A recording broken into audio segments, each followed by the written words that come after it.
Good morning, everyone, and welcome to the Atlantic White Shark Conservancy's online enrichment program for today. We are so excited to have everyone joining us. We have been having our own virtual career week this week, focusing on careers in shark conservation.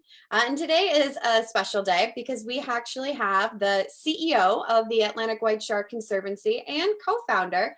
We have Cynthia Wigren. Cynthia, you want to say hi to everyone this morning? Hi, everyone. Nice to see you all this morning. So for this morning, we're going to be doing a Q&A with Cynthia. And, during this, we have some questions that we're going to be asking Cynthia, but if any of you at home have questions for her, we encourage you to go ahead and ask them in the comments. Just a reminder for everyone, if you are new to a live stream, those comments are then visible to everyone who is viewing, and we have folks of all ages who are watching. So we just want to make sure that we are being respectful and that we're using appropriate language with anything we're typing into those comments. But we want to hear from all of you who are viewing at home. We've had a really exciting week this far. We had Dr. Lisa Natanson talking about her career as a scientist. We yesterday had the dynamic duo of boat captain Josh Higgins and pilot Wayne Davis talking about their work and how they got to where they are in working in shark conservation. And today we're going to be looking at the nonprofit side. So we are very excited to have CEO and co-founder of the Atlantic White Shark Conservancy, Cynthia Wigren. So Cynthia, why don't we get started today by you giving a bit of your background for everyone and looking at, how you got to where you are today. Sure. Well, I kind of think of my journey as a full circle journey from where I am today, working for the nonprofit, to what my interests were originally and sort of how I diverted off that path and came back to something that I'm incredibly passionate about. So I'm someone who has always loved animals, always loved nature and being outdoors. None of these animals are actually mine, but I was very lucky to have cousins with farms, and that's a little homing pigeon that I'm holding in one of those images. That's a little blurry, but yeah, I've just been drawn to nature and animals since I was a little kid. And so when it came time to go to college and pick a major, I majored in wildlife management and got a degree in wildlife management.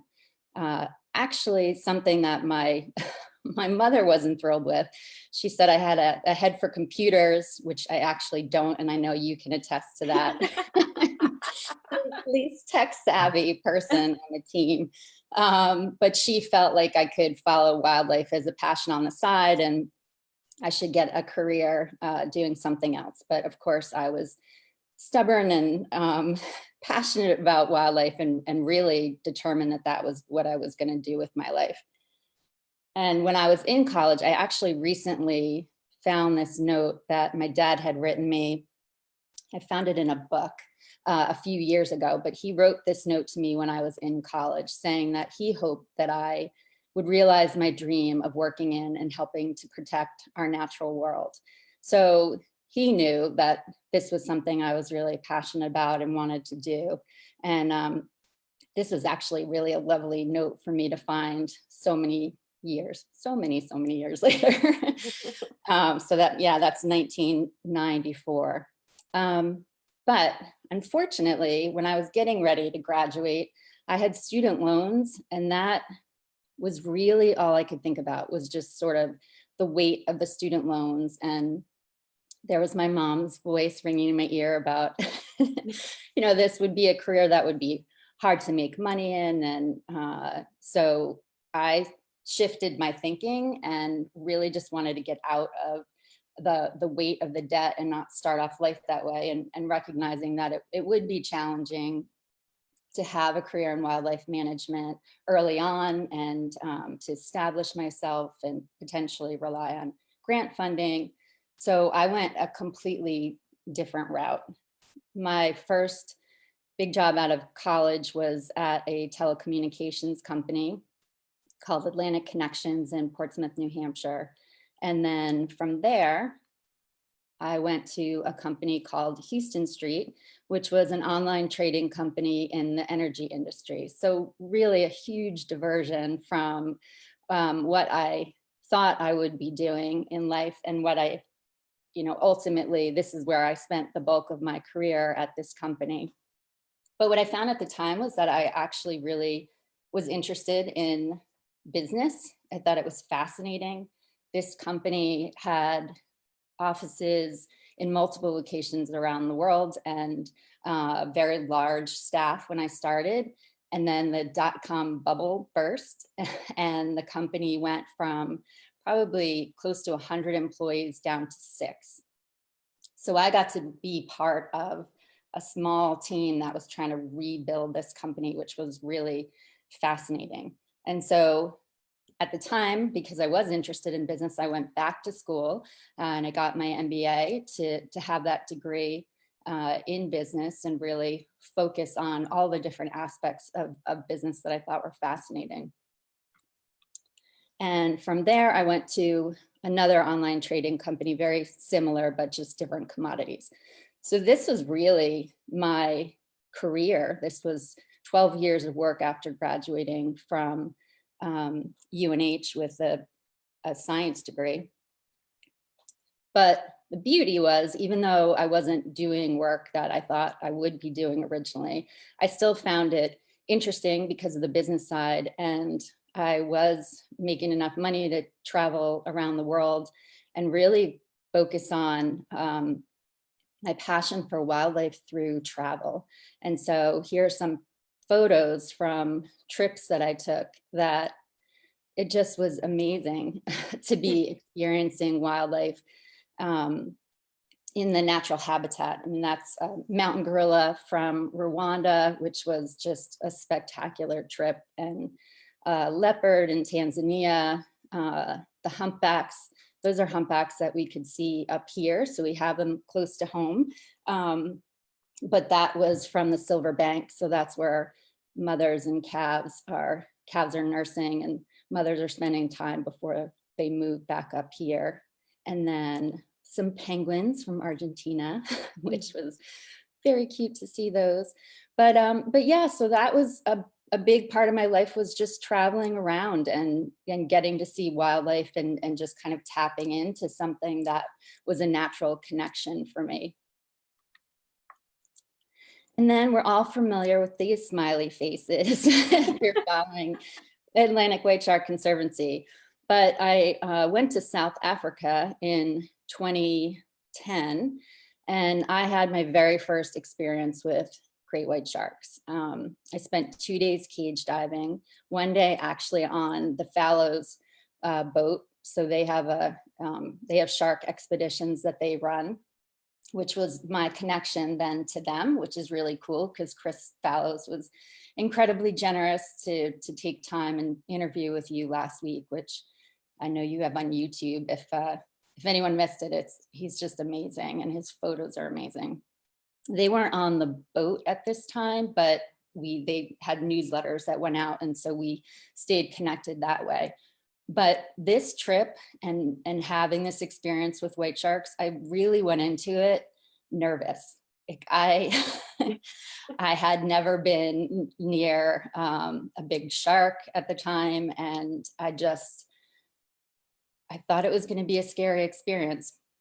So when I got in the water and saw my first shark, it was just the complete opposite of scary.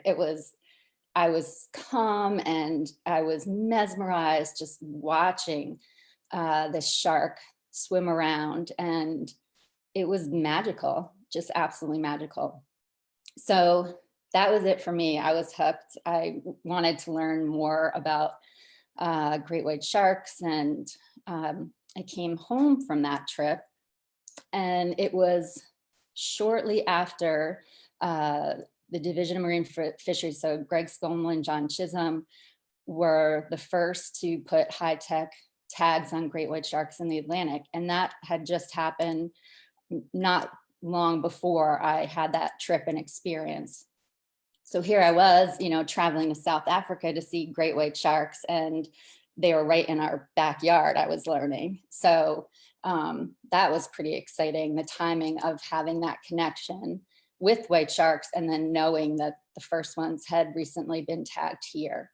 And so I just started to follow the research and what was happening here. And 2 years later, I had a conversation with Dr. Scommel about his work, and I found out that he relied on outside funding for all of the research, which seemed like, the research seemed so important for us to be learning about these animals, and there was no sustainable funding for it. And so I started the Atlantic White Shark Conservancy to support the research. And as you were going through that, I think there are a few really great points, and especially connecting into, what we talked about yesterday. We did our panel discussion with several of our volunteers, and, college is expensive now.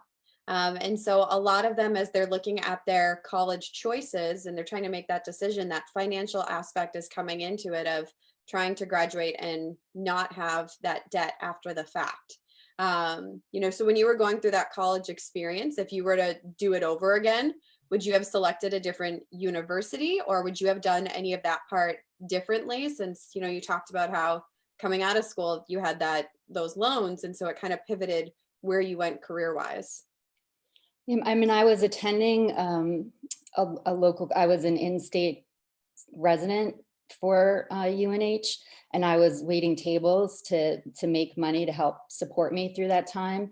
But unfortunately, I didn't have parents that were in a position to financially help me. So I had to take on the loans on my own.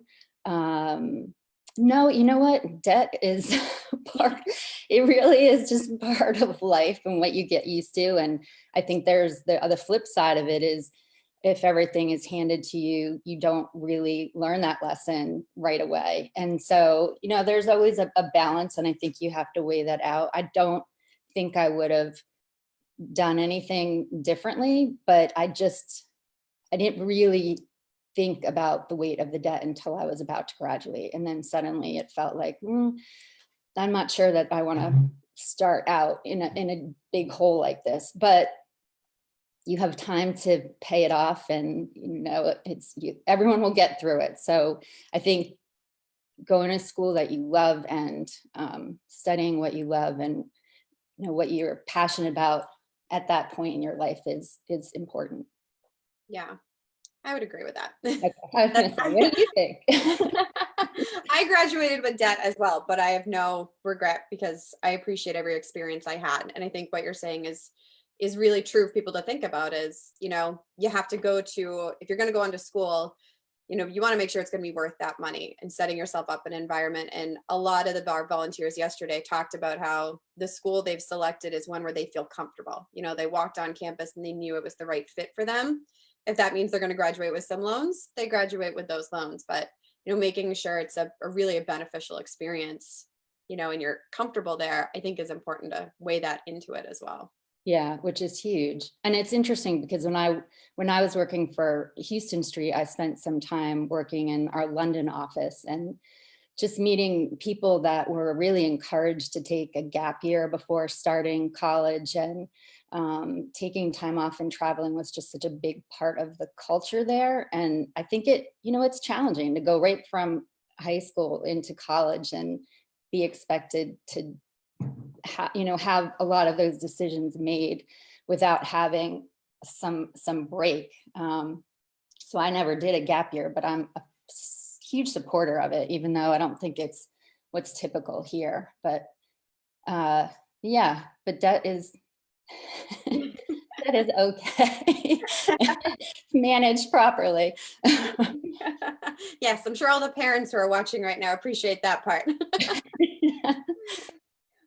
We had a question that came in, really looking at, how you as an adult, so you had a life and now you made this big career change. What is your advice for people? We had someone who commented in that they're in a career now, but they're passionate about conservation and they want to try to make that career change. But as an adult with a household, a family, what is your advice for someone, and how did you make that change?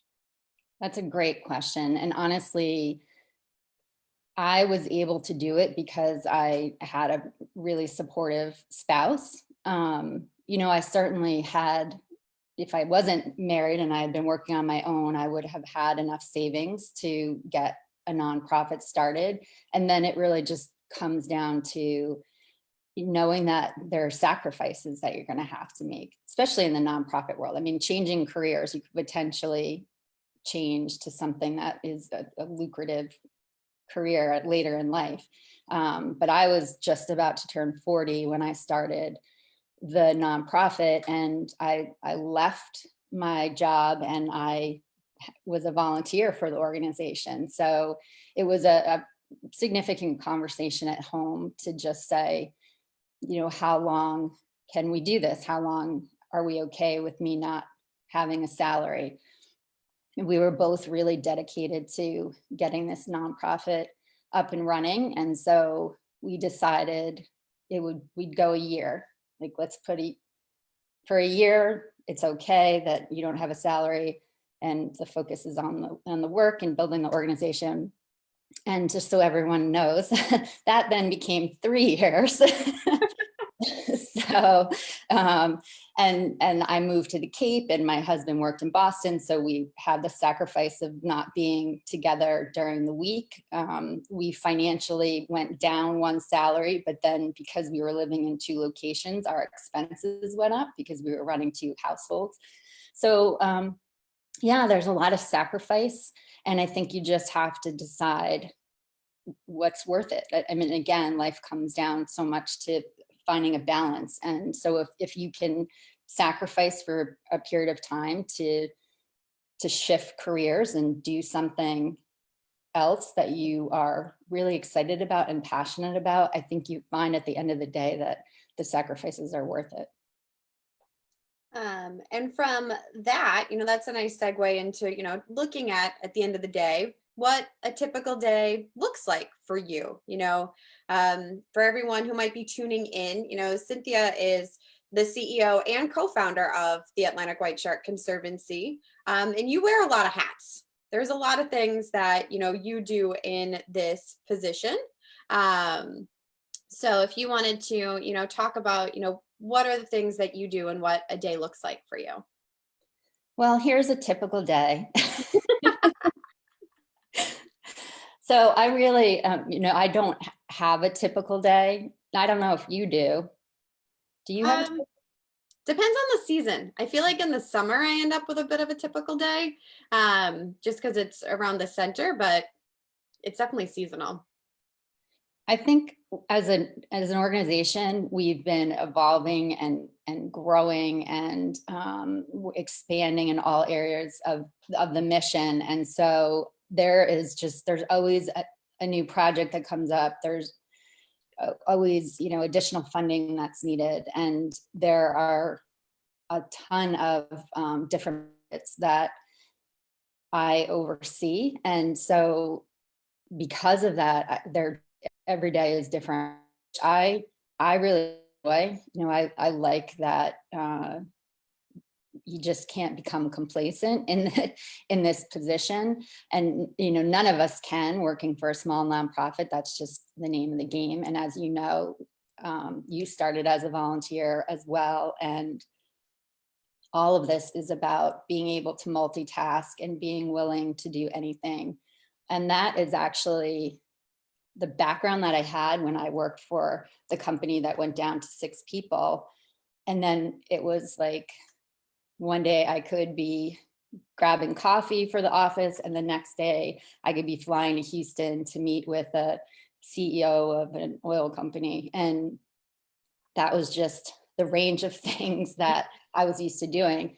And so that's what the nonprofit is like. You really are just part of everything. So for me, as being the one that is the CEO of the organization, luckily, as we've grown, with a lot of these buckets, we've been able to hire help. So I'm not doing everything on my own, but I still do have a small role in some of these things and a larger in another. And in general, for me, it's all about really bringing the money in to make sure that we can fulfill our mission and really do what we've set out to do and promised our donor base and supporters. Now, of all of these responsibilities, is there one that is the most dreadful to you? Public speaking. I kind of knew you were going to say that, and I thought that that would be really important for everyone at home to hear that, you know, here you are. And I don't know if you ever imagined that, you know, being the CEO of this organization and a co-founder, you would have the amount of time in the press and in the media and doing the public speaking that you are. And that was something, you know, knowing you, it's been a bit of a challenge you've had to overcome and address over the years, right? Yeah, I don't think I've overcome it. I have to, you know, it's one of those out of the box things that is totally uncomfortable that I have to just push myself to do. And that's challenging because I have been the face of the organization and I have been in the spotlight in a lot of ways. And that is just the least comfortable place in the world for me. And even after all these years, it just has remained a big challenge. So that's why now that the team is growing and really my goal is to just keep everything running, then I can, that's why your beautiful face is out there most of the time. So, you know, you can be talking about the education department and all of the things happening. And then Megan can be talking about the research. So it has allowed me a little bit to step back from always being the face of the organization. But yeah, that's been my absolute least favorite. Then how about from there, you know, then what is your favorite? You know, what do you love about what you get to do? Yeah, so let's see. So the people, this really has been my favorite. And honestly, in starting the organization, I started it so quickly. I didn't know what I was doing. I had Googled how to start a nonprofit, and then I turned our paperwork in and we got approval within a month and a half of applying. So this whole experience has been like a whirlwind, and it was not anything that was pre-planned. So meeting the people that I've been able to meet, people that have really been supportive from the beginning, just wonderful, wonderful shark people. It's been awesome. It's just made this job just a component of it that I'd never really thought about. And I feel so fortunate to be surrounded by the supporters that we have. Everybody is awesome. So that has been the number one experience, or the number one thing that I would view as the best part of running the organization. And then second to that is really the experiences that have come as just being a part of this organization, which again, I never would have thought about at the beginning. But you had mentioned Wayne was on yesterday, and Kristen was interviewing Wayne, and she said that being up in the air with him was one of the most, you know, exciting and special experiences for her. And I feel the same. It just, to be in a small plane over the coast of Cape Cod, which is stunning just on its own. Everybody should take a scenic tour in a plane of the Cape because it's beautiful. But then you're looking for great white sharks. It's just like amazing. So I've been lucky enough to go up with Wayne a couple times. And I just, first of all, he's wonderful. To have the interview with him and Josh, I mean, they're just like salt of the earth people. And I love that they're best buds now. But yeah, so that's been a highlight of an experience. And then obviously being out on the water with the research team, which again, wasn't something that I ever thought I would be able to do when I started the nonprofit. And I've been fortunate enough to be on the majority of the trips. And so just to watch someone like Dr. Scommel at work is pretty, it's a pretty special thing. Here, Greg and I are pointing to a giant white shark next to the boat, which makes me laugh because like who wouldn't be able to see that? I don't know why we're pointing at it. But that was the first shark of the season a few years back, and it was massive. That might have been Megan's first white shark. We'll have to check with her. But I just, every day that we get, or that I do, get to see a white shark is just so special and spectacular. And I know that Greg and Megan feel the same, which is one of the coolest things about running the nonprofit and supporting these scientists, that they don't take this for granted either. You know, they love what they do and they're so passionate about their work. And that's really apparent when you're out there with them. So that to me is just such a special piece of this that, you know, came out of starting this nonprofit. And then there are a couple of just highlight experiences, just single experiences for me, which one was we got a call that there was a dead whale off of Provincetown, and it was John King and his wife Pam King who run the Aleutian Dream, the research vessel.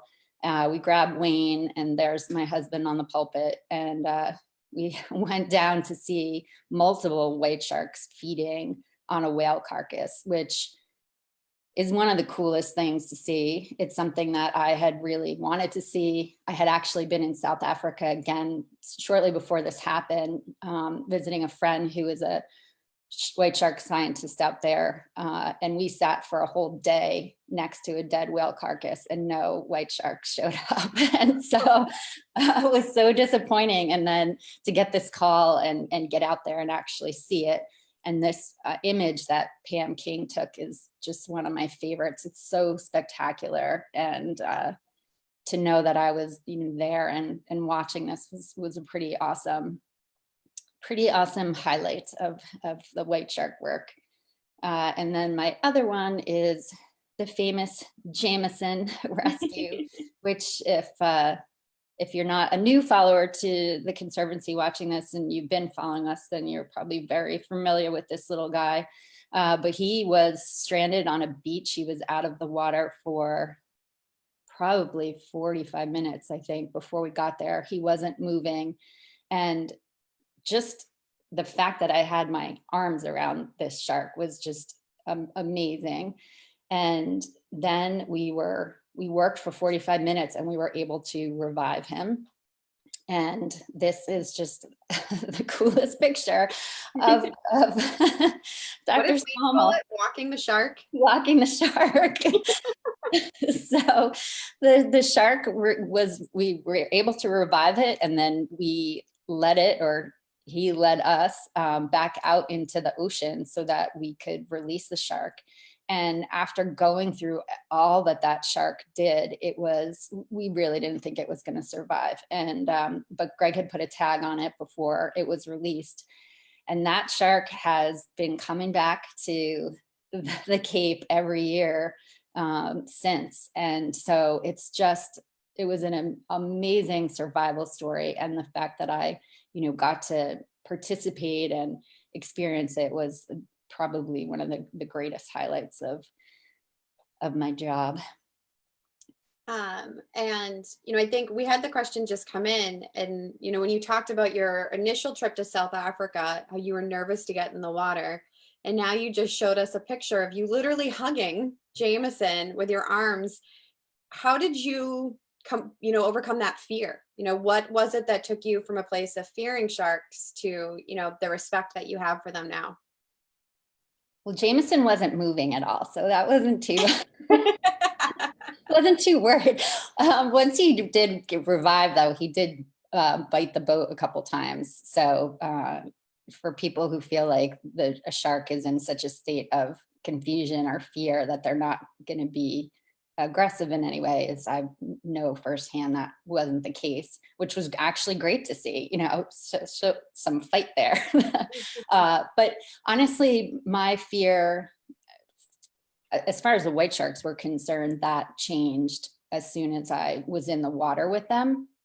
But your experience with white sharks really is always behind a cage. And so maybe there is that piece of it that is a little bit different.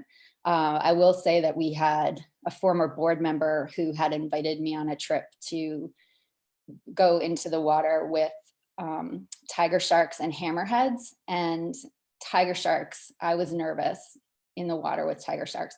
And not because I'm someone who's afraid of sharks, but it's like a respect for this massive animal. And I definitely blew through a lot of air very quickly because I was breathing so hard. And all I had was, I didn't have a big camera. So I had this like little PVC pipe that they just said, just hold it in front of you. And when the tiger shark comes, it'll bump into it and move off. So having that experience, and I think Brian Scary talks about it too, like you couldn't be that close to a lion, and here I am sitting on the ocean floor with a tiny little PVC pipe between me and a tiger shark, and I was completely fine. And so I was nervous going into it, but then you come out of it with just like even a greater respect for these animals, and they are magnificent, and they're not pets, even though in this picture it looks like that's Greg's pet shark. So you have to have respect for them, but if you're lucky enough to get some experiences with sharks in the wild, then I think you kind of calm down about the nervousness around the animals. And another question that came in, and I love to tell the story that, after you hung up, with your initial conversation of Dr. Skomel, you said a nonprofit needs to be established. You actually Googled, how do you start a nonprofit? But someone reached out and said, wanted to know, who do you look to for advice and inspiration, since going from, the industry you were in before this to now the nonprofit, who are the people that you lean on and you look to for advice? Well, I'm really lucky to know some people on the Cape that are running nonprofits. I have a friend in the Boston area who's running a nonprofit. And so we all go through so many similar things as in this role. And so I definitely lean on my friends who can relate to everything that I'm going through, just because of the position that they're in. So I'd say from that perspective, not having the background, when I came to the Cape and was trying to get the nonprofit up and running, there are so many nonprofits on the Cape that I really thought it was going to be a very competitive environment. And that's not what I found, which was really wonderful. I think people were just excited about sharing their knowledge and embracing someone new and collaborating with us. And so that's kind of carried through, and you get inspired by the other organizations around you and what they're doing. My team inspires me every day. And so just watching the hard work and dedication, that's huge. And then our supporters, we have just some amazing people who support the work, and they send, kind words of encouragement, especially during this incredibly challenging time. And so I feel really lucky. I mean, there are just a lot of different buckets that I can find inspiration. And so there's probably not a day that goes by where I'm not inspired by someone or something I see. And, in looking at, you're talking about the team, that we have at the Conservancy. Someone just asked, as a CEO, what qualities do you look for in team members? You know, what are the things that you look for, you know, in building the organization? Well, one of the biggest things for us is we're so small that the team dynamic is really important. So I actually personally am an introvert and I can work very well independently. But connecting as a team and making sure that we're all working together well is very significant for the organization. So I think there's that balance there. A quality of being a really good team player, being someone who supports other teammates, is not competitive against other people, you know, in your group. But then because we're all running in a million different directions, we do need team members who can work without a lot of oversight, be given a task or a project and be able to just roll with it. So, you know, manage themselves, I think is important too, to be independent. But yeah, so I think those are the two big things. And then clearly for us, just the passion for the work. It's not easy, you know, it's never been easy, but when you see the results, it makes it all worth it. And we have a team that is just driven, really passionate about the mission, and that's been amazing. And on that note, you know, what advice do you have for everyone at home, you know, and, you know, we've got all these viewers who have connected with us through these online programs because they're excited about sharks, and a lot of them do want to work in shark conservation in one day. We also have some others who, you know, for their school assignment are tuning in. But, you know, what advice do you have for the next generation? Yeah, so this is my advice, no matter what you want to do, is truly to dream big. So I'm someone who I always have just felt like, oh, I can do that. I can make it work if I want to. You know, never to have excuses about things. Just if there's a roadblock, then find your way around it and really go for whatever you dream and want to do is achievable. And so, you know, go for that, follow your passion.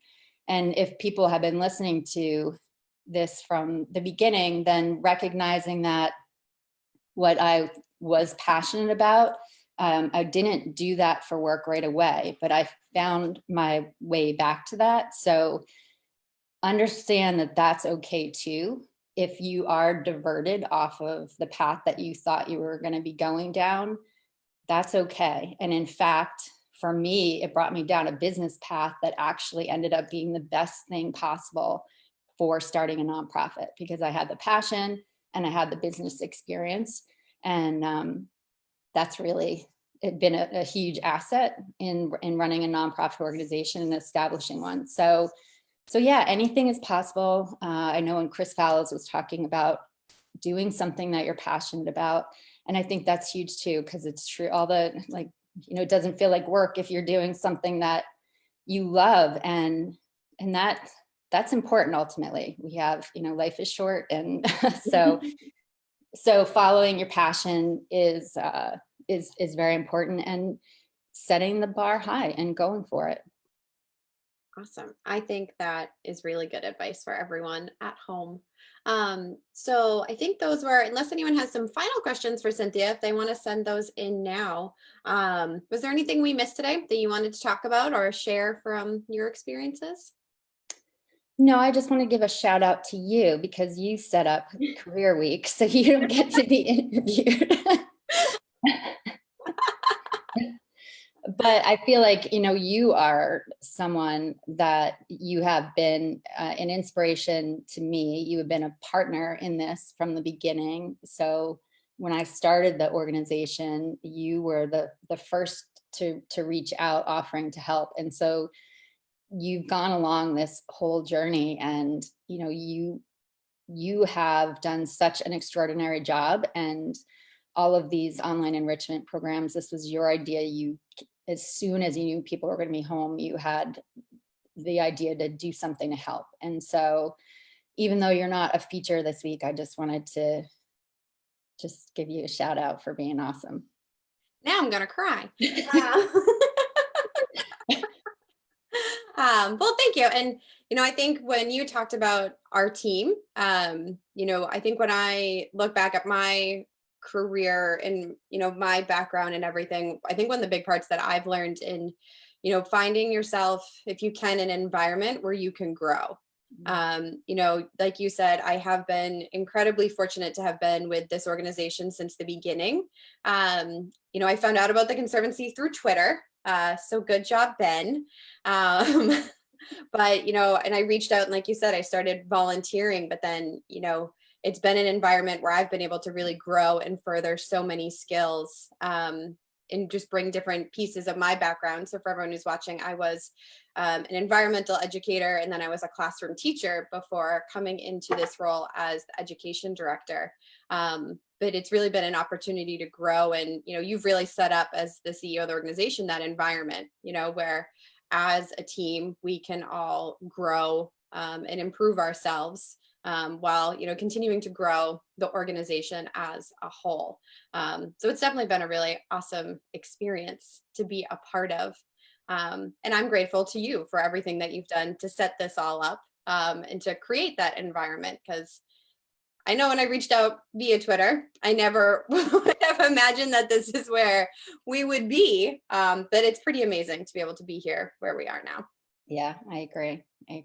So thank you. Thank you.